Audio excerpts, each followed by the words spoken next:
The crops are being harvested and the temperatures are cooling off, which can only mean one thing. Well, it can actually mean a lot of things, but it's November, and November is by far our best chance to sign a new recruit. So let's get after it and see what happens. Well, it's November 4th. Been in the tree about 45 minutes. The farmer back behind us, he's starting to get the corn out.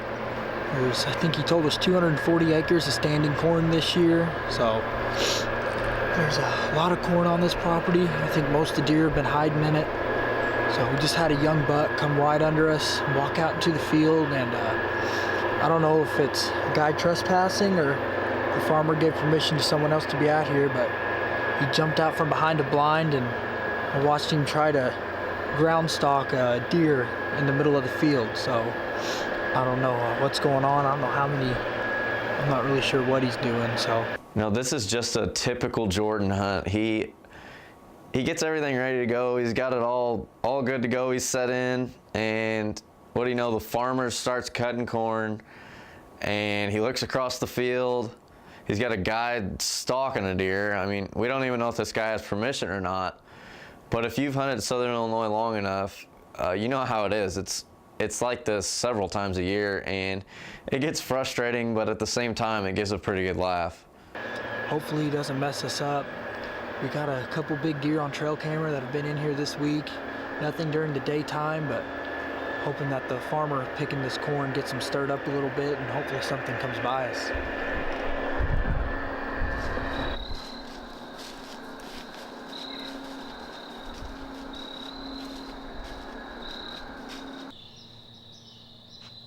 There must have been something in the air on November 4th, because Jordan wasn't the only one that had some strange things going on in the woods. Here my dad's sitting in one of our best spots, and he's got a cat working a rub line. And this isn't the only time we're going to see this cat all year, but I think next year we're going to mark on the calendar to just stay home on November 4th.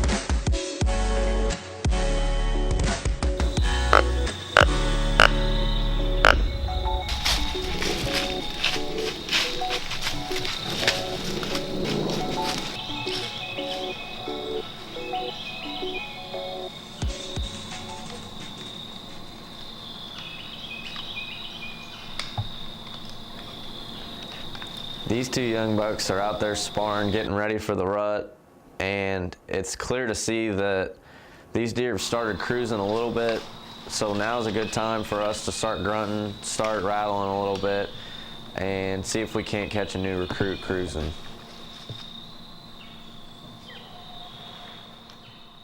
As we're about to see here with Austin, another thing that starts happening when these bucks start cruising a little bit is they'll move later and later in the morning, and you know, sometimes you'll be ready to get down and then all of a sudden another one shows up and another one shows up. So you really have to be aware during November and when it gets closer and closer to the rut, because that movement can last longer and longer throughout the day.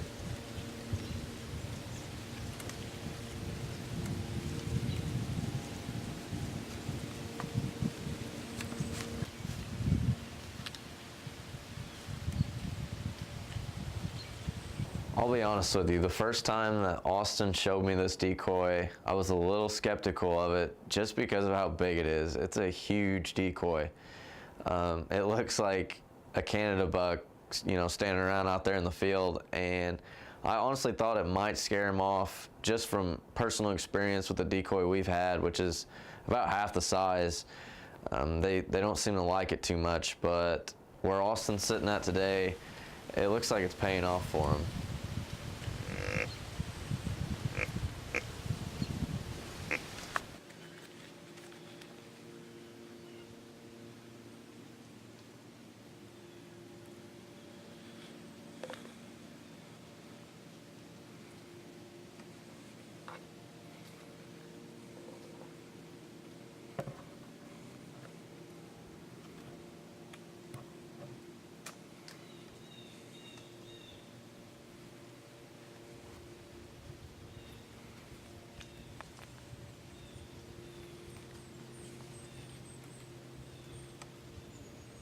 This buck right here just showed up for Austin on trail camera, and we're gonna give him a 3-star recruit rating. We're seeing plenty of 3-star recruits this season, and we really need some of those 4-star recruits to start showing up.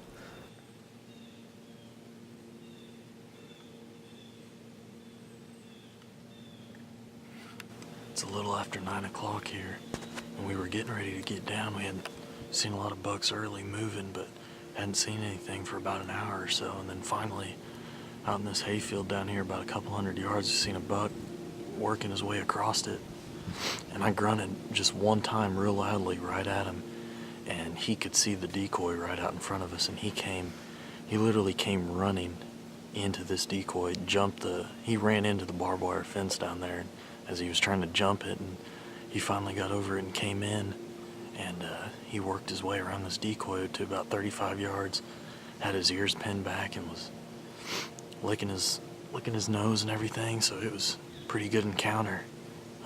He was a little tight, probably 130-inch deer, but passed on him. But just shows that they're starting to move pretty good here in daylight. So we're gonna sit here and see what else comes by. I think it's happened to everybody that's filmed the hunt before.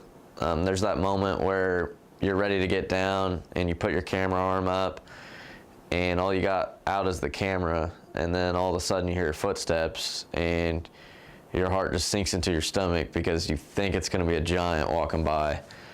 But luckily in this case for Austin, it's a young buck, it's a 6-pointer, and he's able to just film the deer walking by without having a big heart attack.